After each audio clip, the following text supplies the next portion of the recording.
What is good, YouTube? Quinn Wade, Celtics ball analysis. Coming to y'all with that instant analysis on analysisplayground.com and on YouTube. We're going to talk about my Boston Celtics beating the Los Angeles Lakers in overtime. This was a great battle of two teams that's been trying to right the ship. The Lakers just got AD back. They're trying to go on some win streaks so that way they can get into the play-in conversation and also try to get out of the play-in conversation. They have the depth. They're more healthier than ever. And they also made the Rui Hachimura trade to go all in on being a playoff team, something that they had as media and people in the conversation. How good is the Lakers going to be? And now they're showing that they can be a lot better than what we have thought. And the Celtics losing a couple in a row, being defeated, being down in this game, and fighting all the way back and to get into overtime. Yes, LeBron James was fouled. Yes, it was not called. Yes, it probably would have been over, but they still had a chance to win it in overtime. And we was a team that was more hungry, and we the one that got it done. At the end of the day, it's just a win that we needed, and I'm glad that we was able to persevere and get it done. But what I will say is the Lakers have been impressive. 23 and 27, 10 and 15 away from LA. They scored 121 points. The Celtics scored 125. They improved to 36 and 15, 19 and 6 at home. The Celtics outscored them 28 to 27 in the first quarter. The Lakers had a pretty good second quarter, 27 to 20. The Celtics came back 33 to 27, 24-24 in the fourth quarter, and the Celtics scored 20 to 16 in OT, winning the game by 4 points. And this was a high scoring game. Got to give credit to LeBron, Ramon, King James. He was absolutely sensational tonight. His passes, his fourth quarter dominance, his ability to get to the paint at will was still on display tonight. He didn't look like he slowed down. It seemed like he wanted this game. He was going to do whatever it took to get it. Kind of got cheated in the end, but there's nothing you can really do about that. If they call it, they call it. If they don't, they don't. But seemed like he slowed down a little bit in the fourth quarter. We didn't see enough LeBron in OT, but he looked amazing in the fourth quarter, and he was really dominating that stretch. And it seemed like he could do no wrong. And it seemed like the teammates around him was stepping up and they was playing well too. You just kind of wondered, how did it not go that way in OT? The Celtics stepped it up defensively and made them work for a little bit more points and made it tougher to get those passes through. 41 points though for LeBron, plus one and plus minus, two personal fouls, two turnovers, 8 assists, 9 rebounds. One of them was offensive, 5 of 6 from the free throw line, 6 of 12 from the 3-point line, 15 of 30, so 50% from the three, 50% from the field. Brown Jr. struggled scoring the ball. 2 points, negative 14 and plus minus, two personal foul, 1 assist, 4 rebounds. One of them was offensive. 0 of 5 from three, couldn't dial it in from long distance. And he was also 1 of 7 from the field, couldn't really get nothing to go. Thomas Bryant was non-existent in this game. He only played 19 minutes, 3 points, plus 12 and plus minus. Did grab 6 boards, and one of them was offensive. 1 of 2 from the free throw line, 1 of 1 from the field. Patrick Beverly was huge in the fourth quarter. Got an offensive rebound dunk and shot a three that it looked like the momentum was going in favor of the Lakers. It seemed like they was able to take everything Boston threw at them and they was going to pull it out, but they came up a little short. And Patrick Beverly had one of the best games of the season. He hasn't had too many great games or good games, but this was his best game to me in a while. 15 points, 4 personal fouls, 2 steals, 5 assists. 5 rebounds. One of them was offensive. 1 of 2 from the free throw line. 4 of 7 from three. 5 of 10 from the field. Just good in the moments that matter. Schroeder was good even in the fourth quarter. 13 points, plus one and plus minus. He did almost foul out with 5 personal fouls, 2 turnovers, 3 assists, 2 rebounds. 1 of 1 from the free throw line. 0 of 5 from three. 6 of 12 from the field. Anthony Davis came off the bench again, but he got a double double, and he also did have 4 assists. Negative 16 and plus minus, 4 personal fouls, 2 turnovers, 3 of 4 from the free throw line, 1 of 4 from the 3-point line, 6 of 16 from the field. He struggled finishing and making the jump shots. He had a tough three in the end that made him 1 of 4. He should have been 1 of 3, but he took it anyway. It wouldn't matter if he would have made it because they would have still lost by one because the shot clock was expired and so did the time in the game. But it just made his field goal percentage look worse than it really was. But he had some instances where he looked at unstoppable and some situations where he looked at rusty and non-athletic.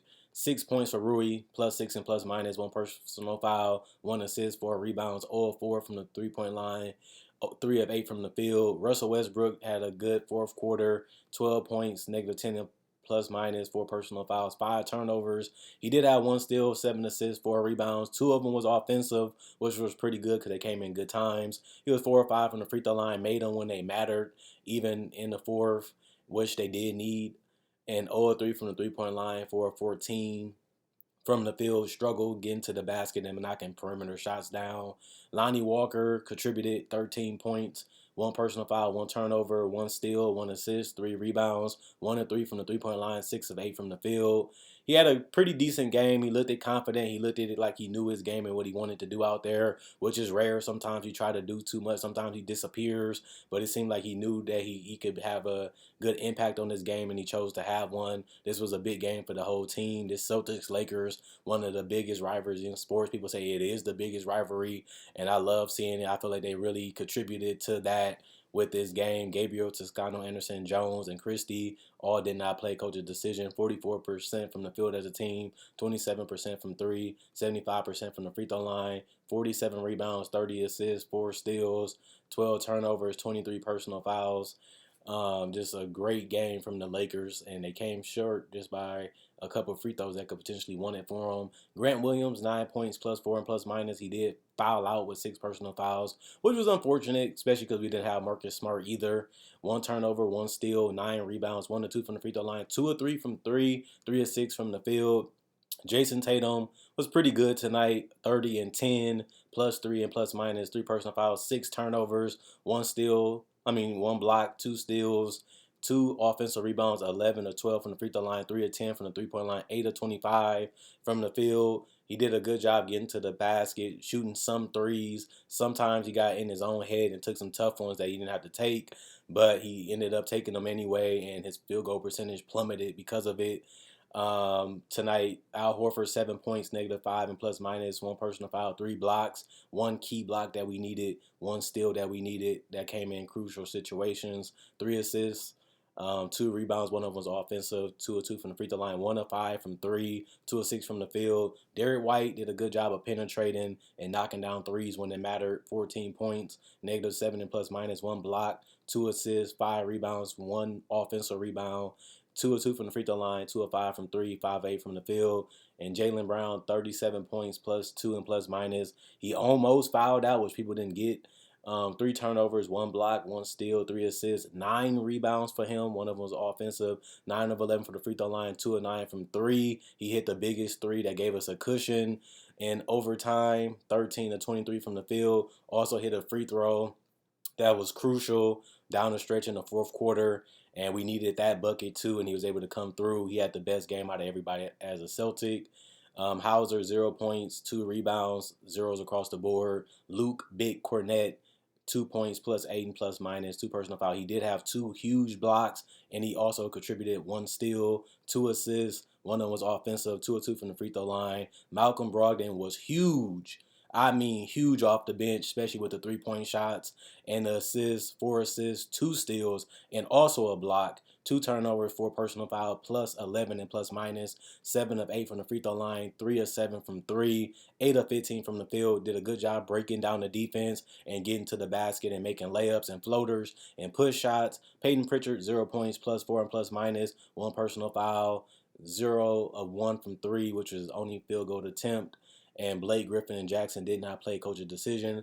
46% from the field as a team, 32% from three, 13 of 40, and 87% from the free throw line, 34 of 39, 46 rebounds, 18 assists, 8 steals, 9 blocks, 12 turnovers, 22 personal fouls, and 125 points. This was a great game to watch. Little sloppy, a little careless from time to time. But other than that, both teams was going at each other. Both teams emptied the gas. Both teams really showed that they wanted it and was willing to do anything it took to win this game or get an advantage. And they both teams playing hard, my man. Both teams was playing hard. And it was just good to see a classic game again. It hasn't been too many games this year that's been classic because of injuries, because the intensity is missing, because the want and the will to win is missing in a lot of these games. And tonight we was able to see both teams really play like this game mattered, and both teams really prioritize winning and doing whatever it took to do it. And I feel like that's what you want to see more of.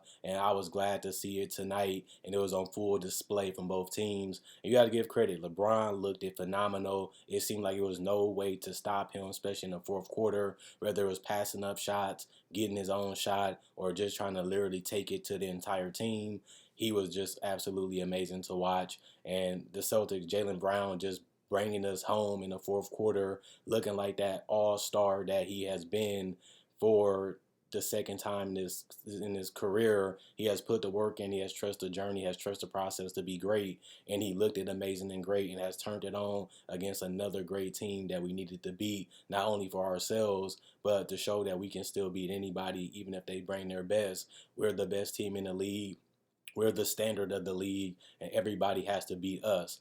We're the guys that everybody is targeting, and they're going to continue to come at us. But we got to show that we are ready for anything that they can throw at us, and we're prepared to go to war, prepared to go to battle, and we're willing to let out the gas, even if we have to win it. And we done it tonight. Continue to like, continue to subscribe. See you guys on Sunday, and also check out my description for my podcast and like on Facebook. That will also be in the description, and hit the notification bell to get more analysis that's coming towards you each and every day and throughout the year. Other than that, Quinn Wade Basketball Analysis signing out.